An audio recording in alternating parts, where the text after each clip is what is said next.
So there's been no sound this entire time. Maybe this helps.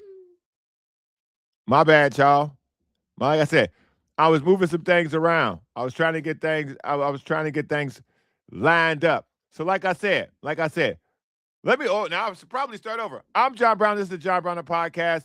You can always reach me at the John Browner Podcast at gmail.com. Like, share, and subscribe to the show. Like, share, and subscribe to the show. If you want to be on it, all you have to do is go to John Browner Podcast, email.com. Can you say like, share, subscribe? Like, share, subscribe. All right. That's your kid portion of the show today. He snuck in. Lot on the show today because y'all didn't hear none of that soliloquy, as they like to say, I gave y'all before the show started. I have soccer on the show. We're kicking it with Coach today. In addition to kicking it with Coach, we're going to talk about the Padres. But first, y'all know I got to talk about this.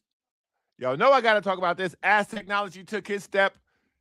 If you are listening to the podcast, if you are new here, head over to YouTube, subscribe to the podcast. If you're watching it on one of the 2X accounts, retweet it. Shout out to the people at the Sporting Tribune. They're my folks now. We rocking together. So head over there to that page, like what they're doing. The Sporting Tribune tonight is a nightly television show that I'm a part of over there. So things are going good. We're off on the right foot. And it's cooking. Man. Things are sounding good. Things are going good. Little audio, little visual. So shout out to my folks at the Sporting Tribune. Now that everybody can hear me, I know red card. I should have red carded myself. Boom. I should have red carded myself. You right, dog. That was crazy. Things right there is green. I can't believe I couldn't see it. So, on today's show, we're gonna get to soccer. Well, let me just say this about the Padres as they start their season. They end this road trip against the Rangers. I need to see some improvement today. I need to see it. I need to see last game's energy today. Now, they're against Jacob deGrom, who is a good pitcher. And the Padres have Randy Vasquez going for them, who's a 3.63 ERA, 22 walks, 58 Ks. He's given up 11 home runs. Jacob deGrom, 5-4, 3.17. So that's good. That's a good opponent tonight. But I don't care about that. I've said this before. I will continue to say this now. This team needs to be led by none other than Jackson Merrill and Fernando Tatis Jr. Period. End of story. End of story. There's no one else to talk about on this roster as of right now. From now to the end of the season, if those two dudes ain't pulling the weight, then the team ain't going nowhere. Period.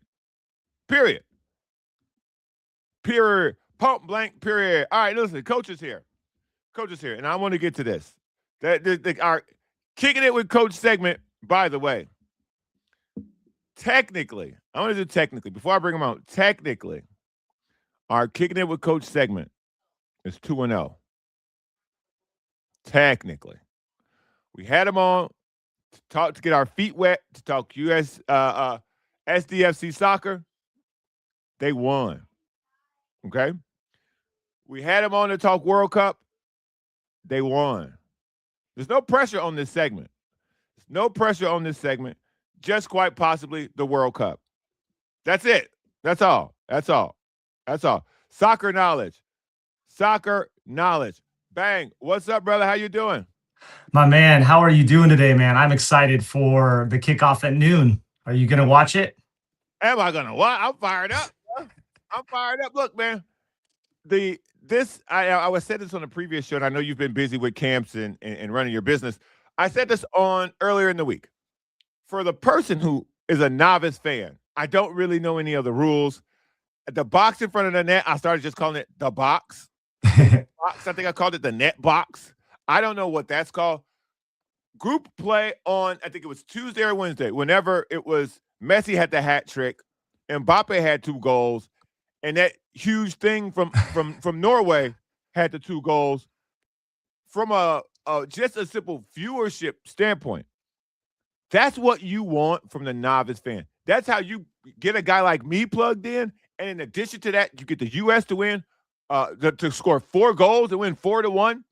I'm all in on this thing now. I've been watching every day, and I think yesterday was the first day I was like, I'm gonna turn this off. Mexico and South Korea.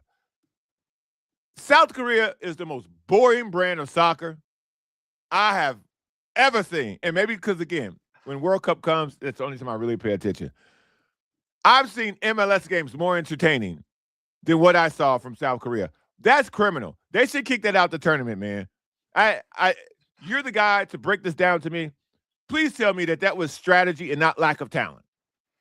Yeah, Korea plays a very specific kind of soccer. They're very patient. They knock the ball around. They're going to wait for you to make a mistake defensively, and then they're going to exploit that space. They have speed. They have skill.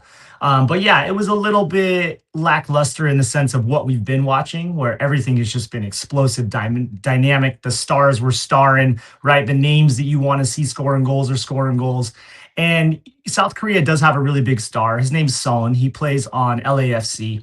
But he's your big name guy. And, when he's not getting on the board, they have other people around him that can score as well. But they were just being a little bit too patient. They got a little bit more exciting once they were down a goal, right? Their goalie made a mistake. Mexico popped one in, and then you're frantic. You're not, you're playing to get that goal back. And so they started to kind of turn it on in the end. But yeah, I agree. It was a 1-0 game. And those are kind of the games that the non-soccer fan says, I want to see some scoring, and when you are watching with, the naked eye and you're not understanding the tactics behind everything, it can seem very, very vanilla. So yeah, I agree, man. It wasn't my favorite game in the past few days. That is the game. That was the first time in this entire tournament. And I think I've probably seen 10 games. I've watched 10 games from start to finish. I was saying the other day on the show, the YouTube TV is asking me at this point, are you still watching? That's how much of this I'm absorbing. And I'm like, yes, leave me alone. They Netflixed and chilled me. Are you still watching? Like, that's what was happening to me because, again, I am locked in at what I'm seeing from these teams. The level of speed, the accuracy, the athleticism.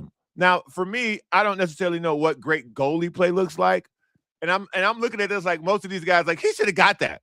But the Mexico save yesterday was unbelievable. Like this, so there's been so many times while I've been watching this that I'm like, yo, this is sport. And so that brings me to today. What should we be expecting? Because they're telling us that Christian Pulisic has a calf injury, I think it is. Are we the same old United States where if our star player's out, we go, oh, I don't know now. I don't know. Or are we built as to what I saw? Is there a bunch of guys who can get the job done? There's a bunch of guys who can score the goal. There's a bunch of guys moving and doing stuff, crossing guys up. Like, are we a one-man team, or can we win without him? Yeah, if you think about it, he got subbed out at halftime of that Paraguay game, right? And he was involved in 2 of the 3 goals in that first half. I mean, he was on fire on that wing, and he created those first 2 goals basically kind of single-handedly, to be honest with you. And he comes out and we're up 3-0 at half, and we don't get another goal until really late in the game. And so if that's a foreshadow of what we're going to look like without him, it's a little scary going against some of these teams. Now, do we have playmakers? Yes, 100%. The next guy up, they can create goals. We saw it with the late goal from Gio Reyna. I mean, just an unbelievable piece of skill from that guy coming off of the bench and getting that late goal. But I think we 1,000% need Christian Pulisic on the outside if we're going to have the best shot at winning tonight, winning against Turkey, and going deep in the tournament. I think it's a little bit of coaching strategy. You got to think about the mind game that you're playing with the other coach. So now the Aussies have a pretty stout defense. They showed that against Turkey. They're gonna build a wall, and they're gonna force you to try to break it down. Now, I think it's a little tactical kind of day to day game time decision, right? Because how do you game plan for that? All right, well, if he's in the lineup and we're like, oh, yeah, he's playing, cool. I'm Australia. All right, I'm going to play a 5-4-1. I'm going to have five defenders back there and we're just going to protect, protect, protect. Now, if he's not in the lineup, that says, okay, well, maybe I can get on the front foot. Maybe I can move some pieces around and maybe be a little bit more offensive. So I think it could be a little mind game. I think he's playing. So if he is not playing, let's attack it from the perspective if he's not playing. Now you said if he's not playing, they may be a little more front footed. So would that then mean that they're more open to score on if they're less defensive minded because our best offensive player is out? So would that mean that there's more flow to the game? I would hope so, but kind of based on what they showed us against Turkey, Turkey's a lot like us. They can move that ball around. They got speed, they got skill. And I think Australia kind of knows that coming in. So I think they're going to lean to the defensive side and they're going to just focus on a counterattack. That's what they did against Turkey. They waited for their opportunity. And then as soon as they had them exposed, they went long and they ran onto it and they scored. And then they just defended like crazy. Even their second goal that kind of iced it for them was the same thing. They were just sitting back, letting Turkey kind of do their thing, move the ball around. And as soon as they had that one opportunity to counterattack in transition, they did. And the guy was clinical. He put it away and iced the game for him. So I think they'll be defensive minded, but you just have to fear that if we get those players up in the attack, they're going to look for that long ball and they got some speed to counter us. Now, what I saw in the first game, I didn't think we had that kind of juice. So that made me question how good the other team was. Because to me, this is also as a person who's played professional sports at a lower degree but has played. You can look really good against really bad teams, or you can look really good against somebody having a bad day. As good as they looked, was last game more of a bad day or a bad team? No, I think exactly what we talked about that morning was look for a high flying powered offense, beating Right. players, getting into the box, right? And that's what we did. And I don't think Paraguay knew what hit them. I had heard a stat that I don't think they had lost in their last, I think it was like 6 matches. In their qualifying, I believe they upset, I want to say Brazil. They had a couple really, really good results. So that defense hadn't even, I think, conceded a goal in a few games. And so no, they're not a bad team. And I think you could see it in their faces when they went down 1-0, 2-0, 3-0. I mean, the players had a huddle at halftime before they stepped off the field. All the players got together at half field and were like, we got to figure this out before our coach talks to us too. Let's just get on the same page right now. So yeah, I don't even think they knew what hit them. So it's a good win. It's a big win. And I think a lot of the soccer world, I mean, you're hearing it on some of the other media networks. They're like, this could be for real. When you're watching something take place like we did last week with them in game one, do you fear that they didn't tend to believe that, okay, now we know we've done this, we can do this? Do you see any coasting? That's as a coach, that's always your kind of worry. You get a little confidence boost, you score a few goals, and it's like, okay, this is going to be easy. These are professionals. I hope that the mental aspect of this sport doesn't really affect them too much. You just got to take it one game at a time, and they know that. And every team is different, and I feel like the coaching staff is going to prepare them well, but in a positive note, you have that confidence like, yeah, we can do this. We can beat defenders. We can score good goals. And just like I told you, that guy Flo Balogun, I'm telling you, that guy is the ticket. He is the key, man. And I would really, really hope to see him get on the scoreboard early and just continue to boost that confidence for him. And I think he's one of those players that when he's doing well, the energy around him is gonna be elevated. So, of everything that you've seen so far in the tournament, what has shocked you the most? I think the competitiveness from nations that you wouldn't normally expect. And I think that Yes. And that's what's really, really making this special. And I think that that's why it's engaging more fans because, when you look at it on paper, you're seeing, oh, great, it's Qatar versus Canada, for example, just as an example. That was rough, That though. that was rough. So you're That like, was oh, rough. easy win, and it kind of was an easy win, but they got a goal, right? And you're looking at these other games with Iraq, like they're competing, they're scoring goals. Mm-hmm. Bosnia Herzegovina, like teams that you normally would just expect a 4-0 win or 3-0 win. I know when the groups came out, I was thinking, oh, they got an easy group. Oh, they got an easy group. And then now it's like Spain tied against, Who? Cape Verde. Yes. So the Cape Verde got again, no idea. But two things about Cape Verde. They were playing hard. The second thing, the women in the stands from this country were, buddy, did they ship the best? Like what?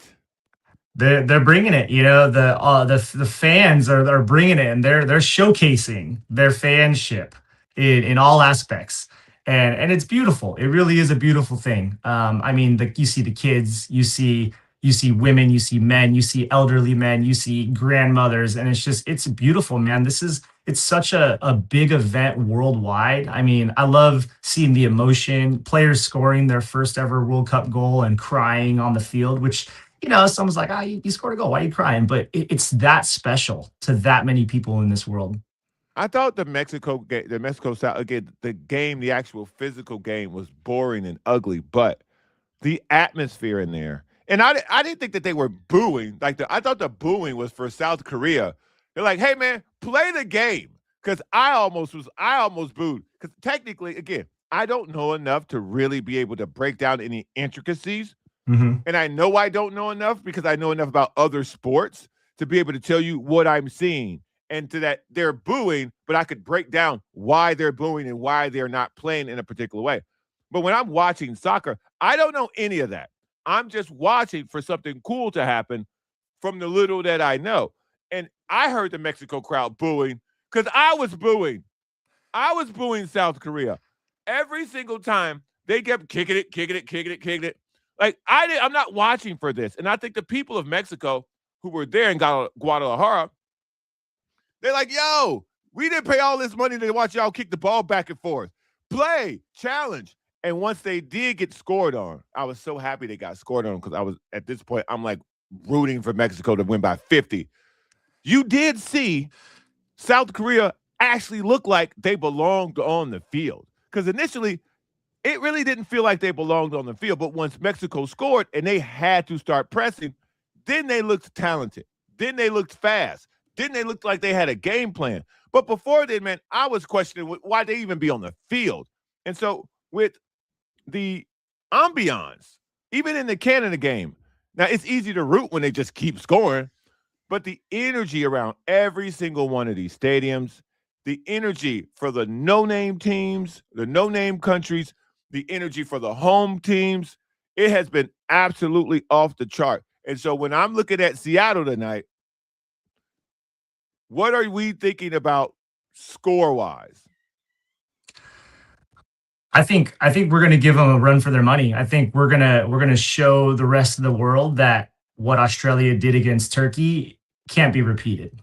I think we're going to break it down. I think we're going to pop 3 to 4 goals in again.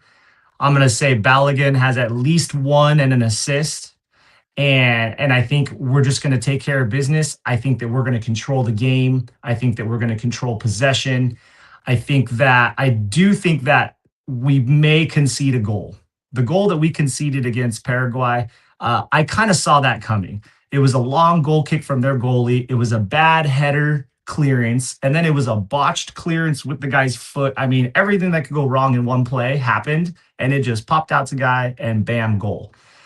I kind of see that happening again. I hate to say that, but I kind of see it happening again. And if we take care of business in the first half and put in 3 or 4 goals, then we don't have to worry. It's the nail biter games that I'm going to be worried about. So as far as atmosphere, I mean, Seattle's one of the loudest stadiums in football. They're one of the Hmm. loudest stadiums in MLS. Like they have a stout fan base that is going to bring the energy. And you're playing on home soil. I mean, same for Mexico in their game. I mean, you're on home soil. You are going to have the 12th man in the crowd just hyping you up and feeding your energy. So I see us tonight feeding off of that and keeping everybody entertained with some goal scoring.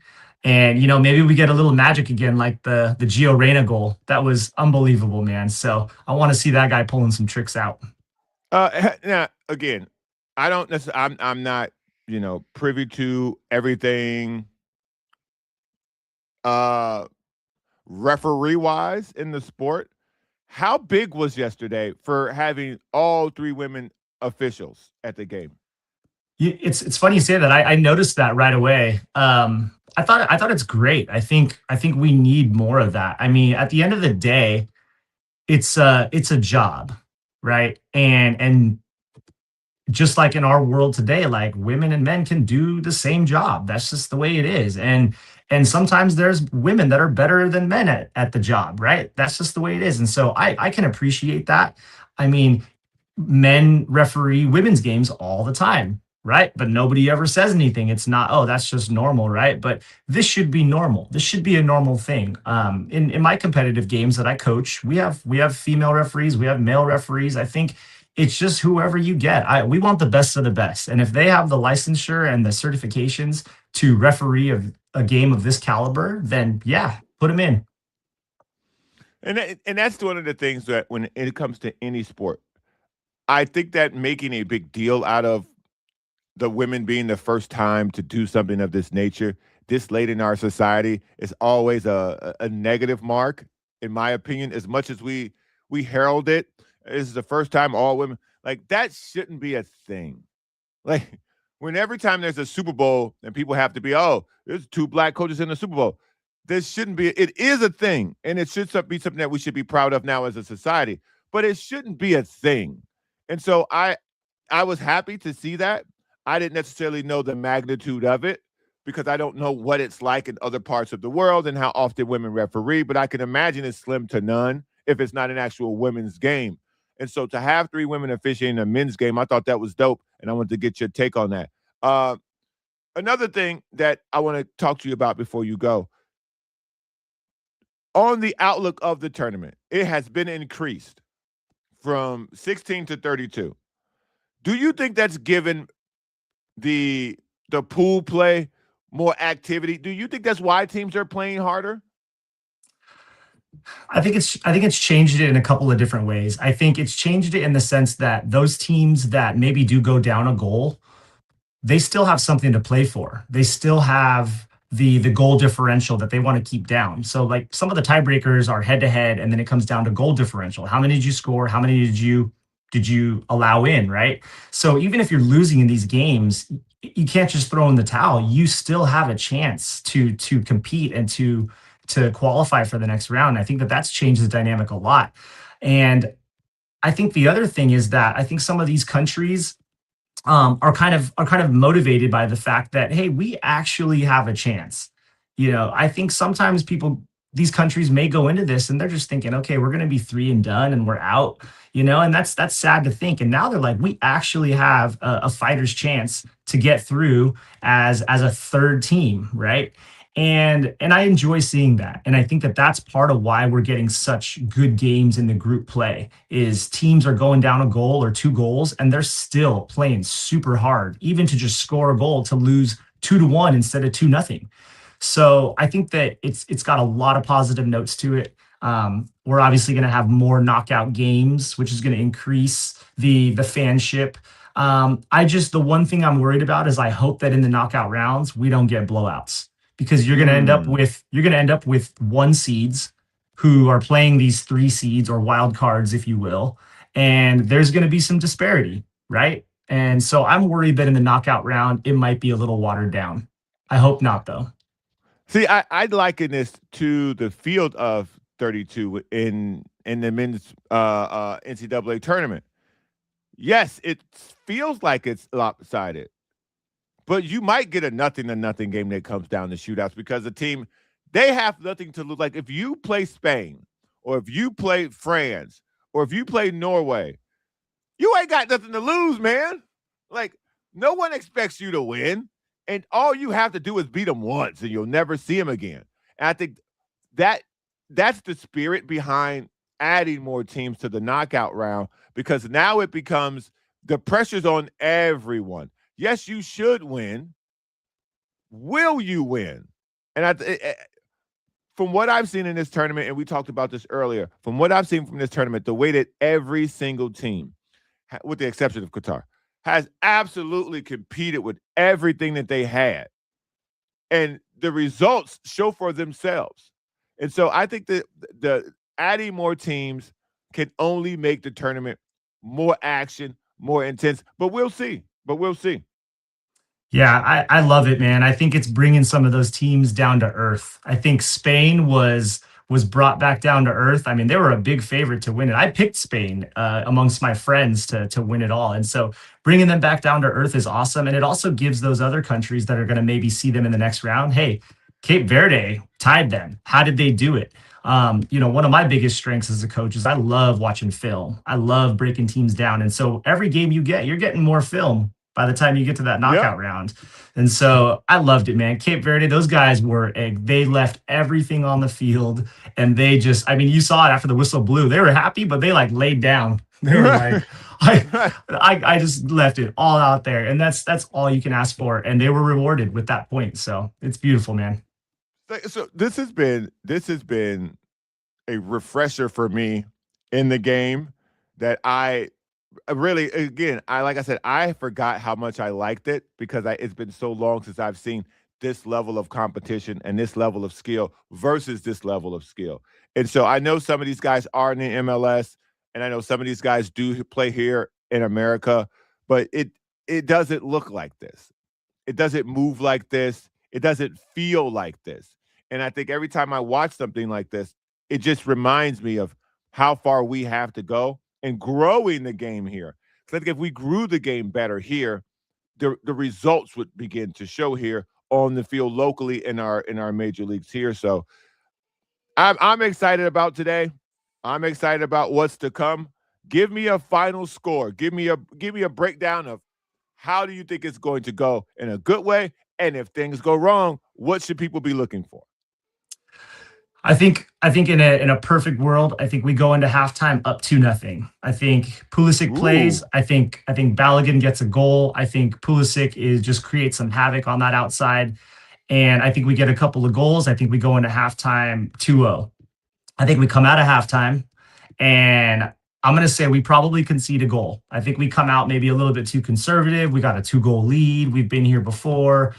Kind of the coasting mindset, right? And I think we maybe make a mistake in the back. We concede 2-1, and then we get it right back. Final score 3-1 USA. Oh, man, listen, we score 3 again. It's going to be lit. It's going to be lit around here, boy. Yeah, so, again, no pressure on you. The segment is 2-0. Hey, I love it. I'm all for a challenge, and I'm confident, man. I gave you the guarantee last time, and I'm going to put that guarantee on it again today. Coach Alex, guarantee we win 3-1, at least 3-1 today. Ooh. I know. Am I getting cocky? Am I getting a little arrogant? Listen, you breaking it down. You do it. You giving the ins and outs. You know more than me. I'm riding with you. If you say 3-1, I'll say 3-1. You say 4-1, I say 4-1. Because I'm following your lead, dog. Hey, let's go, man. Hey, Flat Bill gang. All right. We're going 3-0. All right. Yes. All right, brother. Thanks for coming by. Absolutely. Anytime. Have a good Friday. Enjoy the game. That's awesome. Look, man, you heard it from the man yourself. Dog. I hope that it is 2-0 at halftime because I'm going to go crazy. I'm going to go crazy if it's 2-0 at halftime. I talked about the Padres enough. Let's hit some of these comments before we get out of here. Biggie, happy Father's Day, JB. Lots of fathers out there. Hey, man, happy Father's Day to everybody because I won't see y'all. We got NASCAR in town. I was over in Coronado. What's today? Today's Friday. I was in Coronado on Wednesday night. It was getting there. I saw Brandon Stone's coverage today on he got to ride in one of the cars. Man, listen. San Diego's got some stuff going on, man. They asking LA Graham who's gonna win the Open. The Open what? The Open door? What's happening here? USA from Graham. Yo, okay. Before we go, the Spider-Man trailer. I'm going to see the movie. I don't care what anybody says about it. I hope that this Spider-Man is as good as advertised as of right now. I can't wait to see it. I saw the trailer. I've seen multiple copies of both the trailers that they've put out. I think the direction of adding Sadie Sink as Jean Grey and how they implement the X-Men into that is going to be interesting. So we'll see how it goes. Let me give my shout-outs before we get out of here. Shout out to the Rigby family, always representing the JBP. Shout out. As Technology. Shout out. What else we got here? Raiders versus everybody, always check it in. Shout out to Tito in the chat pack, baby. There's more people on here, but it's a lot. Shout out to Merlin. I'm trying to make sure I don't get none of the other stuff in there. Now, since we're here. Oh, the U.S. Open. Oh, okay. Now, shout out to the U.S. Open, man. Have you guys seen the women at this tournament? I mean, listen. Listen, buddy. There's so much AI trash out there. I got to tell you, it's refreshing to see actual women from all around the world chilling in North America, enjoying a sport dressed to the T. It's just been beautiful. That's been beautiful too. And the last thing today. So Juneteenth is today, June 19th. Juneteenth is the celebration of the last slaves being told that they were free. Because you know them people back to time, them was devils. And so even the people who had gained their freedom had then not been told. And so whenever we have one of these holidays, all my boys are here. I take the time to explain to them why things are the way they are in the best way that I possibly can. And Juneteenth is one of these holidays that, as grateful as I am that we are able to celebrate it here, it's always a difficult story to break down to your children, but I would rather explain it to my children with the knowledge that I have than to have someone else explain it to them. And days like this, Juneteenth, are teachable moments for you to sit down with your kids at breakfast because there's no school or there's no, or whatever it is that you're doing. Any holiday that is a representation of the past trauma and the healing that is occurring in this country, I think you should always spend the time with your family, with your children, explaining to them why the day is important. Because they will receive a lot of information as they grow, and I think the best place to start is in the home.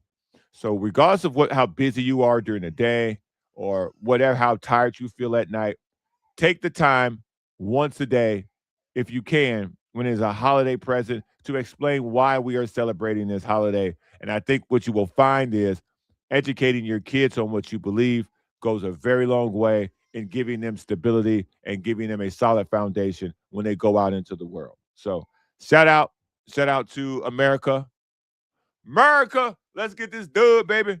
Let's get this dub, baby. At the end of this, I hope somebody puts a Twitter cut together of the best fans. I'm winking for the people on the pod at the World Cup. I'll see y'all, man. I'm out of here. I'm going to get ready to watch this game. Y'all take it easy. Happy Friday. Happy Father's Day to all the fathers out there doing their thing. Shout out. Thank y'all for listening to the JBP. And I'll see y'all on Monday where we're going to talk about whatever we got to talk about. Peace.